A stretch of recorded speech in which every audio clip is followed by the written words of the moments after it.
The Viking invasion of England, a dark chapter in history. The Viking invasion of England was one of the most brutal and transformative periods in the early Middle Ages, spanning from the late 8th century until the early 11th century. This era was defined by relentless raids, the terrorizing of villages, and the eventual establishment of Viking control over large portions of England.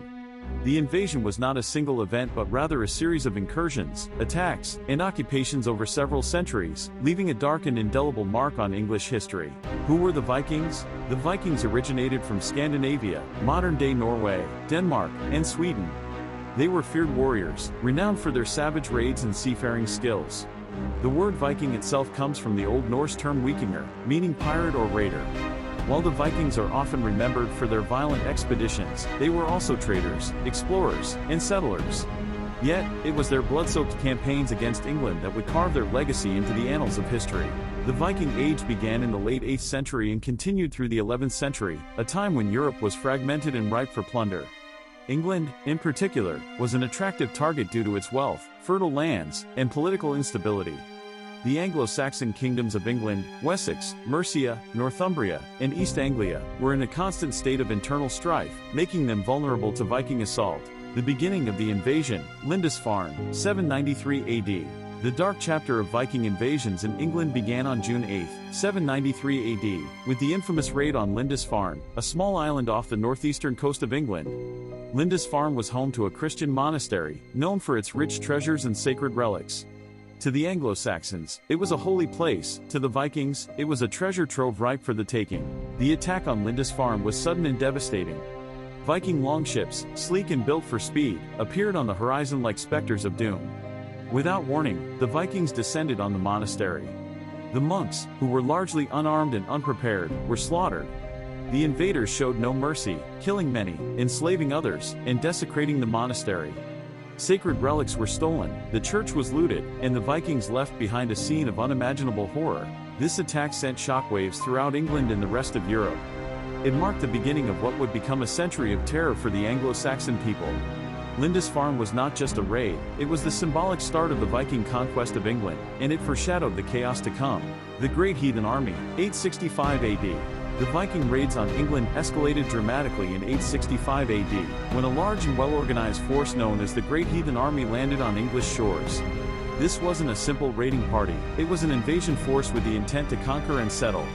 Led by the legendary Viking leaders Ivar the Boneless, Halfdan Ragnarsson, and Ubba, the army comprised warriors from Denmark, Norway, and Sweden. They were not merely after plunder, they sought to claim land, impose their rule, and establish a new Viking kingdom in England.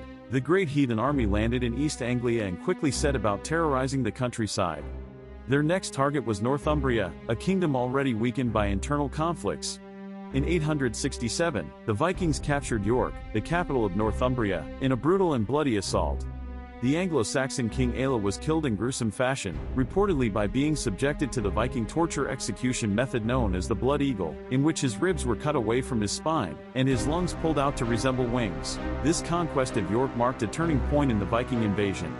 It wasn't just about raiding anymore, it was about control. York, renamed Jorvik by the Vikings, would become the capital of Viking Northumbria, a stronghold from which they would launch further assaults on the rest of England. The fall of the Anglo-Saxon kingdoms. Following their success in Northumbria, the Vikings turned their attention to other Anglo-Saxon kingdoms. In 869, they attacked East Anglia, where they met resistance from King Edmund, who famously refused to submit to Viking rule.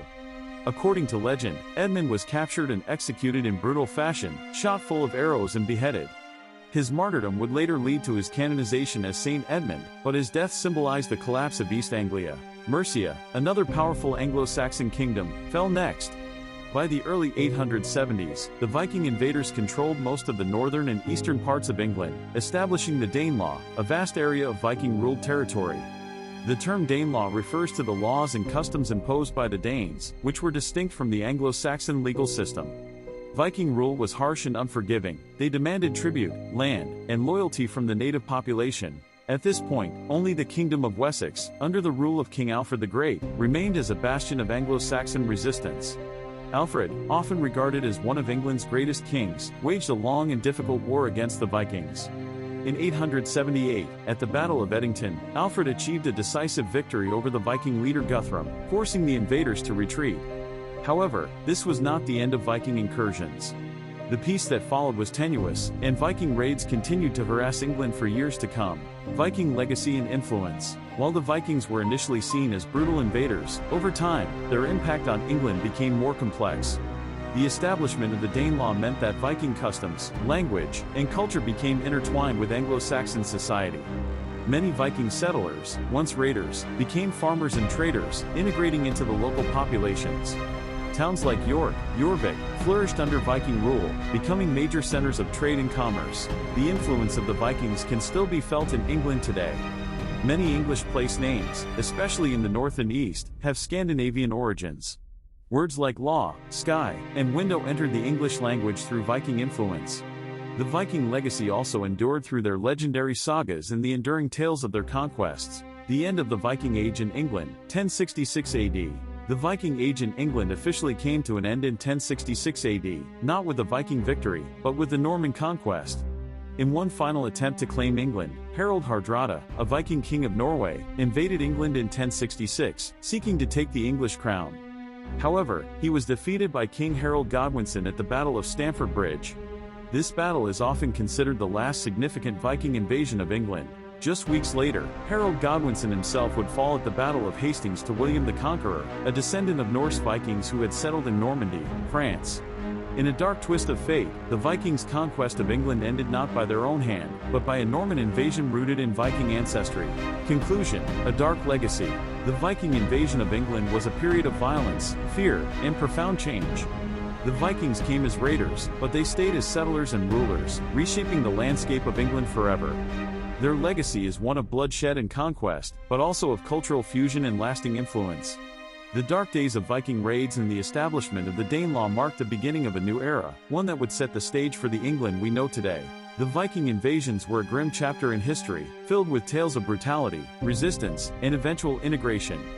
Yet, despite their destructive arrival, the Vikings left behind more than just ruins. They left a legacy that would endure for centuries.